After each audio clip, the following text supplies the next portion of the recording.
Question تھا مسئلہ تکفیر کے حوالے سے. کچھ لوگ قادیانیوں کی بھی تکفیر نہیں کرتے. وہ کہتے ہیں کہ ہم کس کو کافر نہیں کہتے, مشرک نہیں کہتے, اس کے کفر کو بتایا جائے گا, اس کے جو ہے نا شرک کو صرف بتایا جائے گا, لیکن ہم کسی کی تکفیر نہیں کریں گے.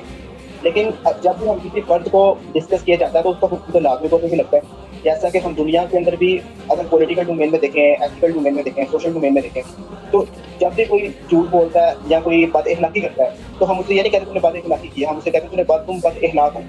یا کوئی بدتمیزی کرتا ہے تو مجھے یہ نہیں کہتے تم نے بدتمیزی کیا, ہم کہتے تم بدتمیز ہو. تو میرے کہنے کا مقصد یہ تھا کہ دنیا کے اندر تو ہم حکم لگا دیتے ہیں, لیکن جب کوئی قادیانی ختم نبوت کے اوپر ڈاکہ مارتا ہے تو ہم کہتے ہیں کہ نہیں ہم اس کی تکفیر نہیں کریں گے, ہم اس کی غلطی کو ہائی لائٹ کریں گے. یعنی کہ خود ہی وہی لوگ جو ہے اصول کو کھڑا کرتے ہیں اور خود ہی وہ اصول کو توڑ دیتے ہیں. تو میرا یہ علی بھائی سے کویشچن تھا, کیا یہ قادیانی کی جو تکفیر نہیں کرتے تو کیا یہ ٹھیک کرتے ہیں؟ اس حوالے سے میں نے یہ پوچھا. اس کے بعد ایسے اسکالر بھی آئے ہیں کہ جو کہ تکفیر نہیں کر رہے قادیانی. تو میرا یہ کویشچن ہے. میرا موقف تو کلیئر ہے میرے بھائی. اب رہ گیا کہ جن کو یہ غلط فہمی لگی ہے کہ وہ قادیانیوں کے عقیدے کو تو کفریہ کہتے ہیں لیکن انہیں کافر نہیں کہتے, تو ظاہر ہے جس طرح ہم قادیانیوں کو سمجھا رہے ہیں کہ وہ اسلام میں واپس آ جائے, انہیں بھی ہم سمجھائیں گے کہ آپ اس ڈگر سے پیچھے ہٹ جائیں. اور یہ جو بحثیں اور لائیو سٹریمز یہ لوگ کر رہے ہوتے ہیں بیٹھ کے, بنیادی لائیو سٹریم ان کو اس بات پہ کرنی چاہیے کہ یہ غلام احمد قادیانی دجال کو کیا سمجھتے ہیں. قادیانیوں کو تو چھوڑ دیں, پہلے یہ سٹیٹس کلیئر کریں, گفتگو اور علمی ڈیبیٹ اس کے اوپر کریں کہ غلام احمد قادیانی دجال کیا تھا, اس کا سٹیٹس کلیئر کریں. اس کے ماننے والوں کا سٹیٹس تو بعد میں کلیئر ہوگا. تو کیا ایسا شخص جس نے جھوٹا دعوے پیغمبری کیا اسے غامدی صاحب اور آل غامدی مسلمان سمجھتی ہے؟ پہلے اس کے اوپر بات کریں. اگر وہ غلام احمد قادیانی دجال کو کافر سمجھتے ہیں تو پھر آگے قادیانیوں کا کفر خود بخود ثابت ہو جائے.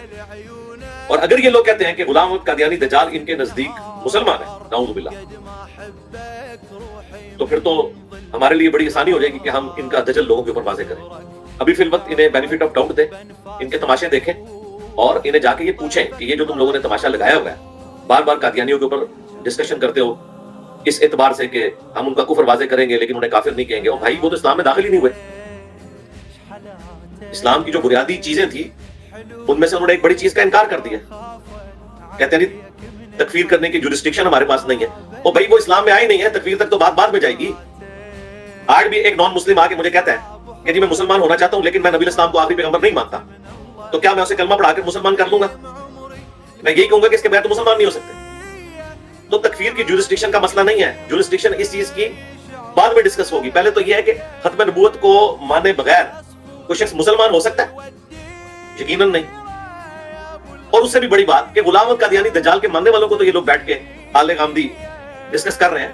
یہ ذرا بتائیں کہ غلام احمد قادیانی دجال کو یہ کیا سمجھتے ہیں؟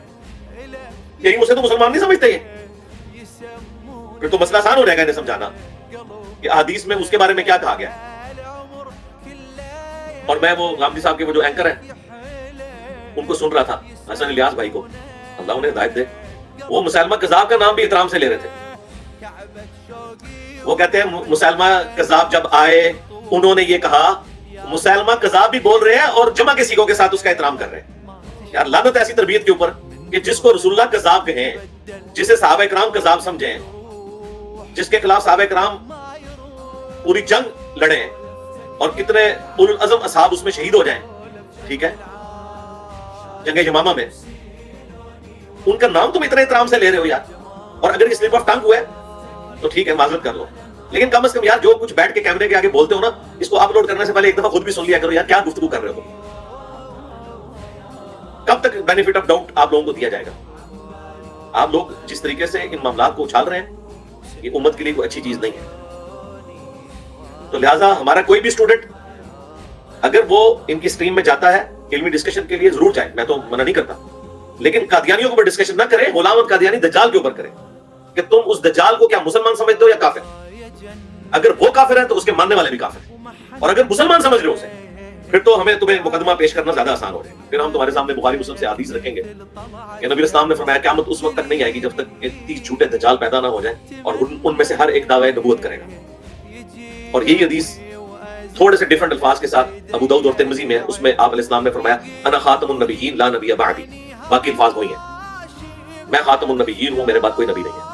باقی میری ایک ویڈیو ضرور دیکھیں ہمارے سارے اسٹوڈنٹس, قادیانیوں کو مسلمان بنانے والا کلپ. جس میں نے یہ چیز رکھی ہے کہ قادیانیوں کو دعوت کیسے پیش کرنی. اس معاملے میں بالکل غامدی صاحب کے ساتھ ہوں کہ انہیں پیار محبت کے ساتھ قرآن و سنت کے دلائل کی روشنی میں ختم نبوت کا مقدمہ سمجھانا چاہیے تاکہ ان کی آنے والی نسلیں اسلام میں داخل ہو جائیں اور اپنے جو پرانے بزرگ بابے ہیں ان کے دین سے توبہ کریں. جس طرح بریلوی دیوبندی اہل حدیث فرقوں کی عوام نے اپنے بابوں سے توبہ کی, یہ بھی توبہ کریں. ان کی پرسیکیوشن نہیں ہونی چاہیے, مار کٹائی والا معاملہ نہیں ہونا چاہیے, انہیں سمجھانا چاہیے. اور ٹنکے کی چوٹ کے اوپر چشتی رسول اللہ, تھانوی رسول اللہ, شبلی رسول اللہ, صادق رسول اللہ, یہ جتنے کلمے ہیں ان کو کنڈیم کرنا چاہیے تاکہ اگر شیطان نے انہیں کوئی بہانہ دلانا ہے کسی حوالے سے تو ہم اپنے سارے بابے جو ہے وہ بلی چڑھانے کے لیے تیار ہیں ختم نبوت کی خاطر. سیدھی سی بات.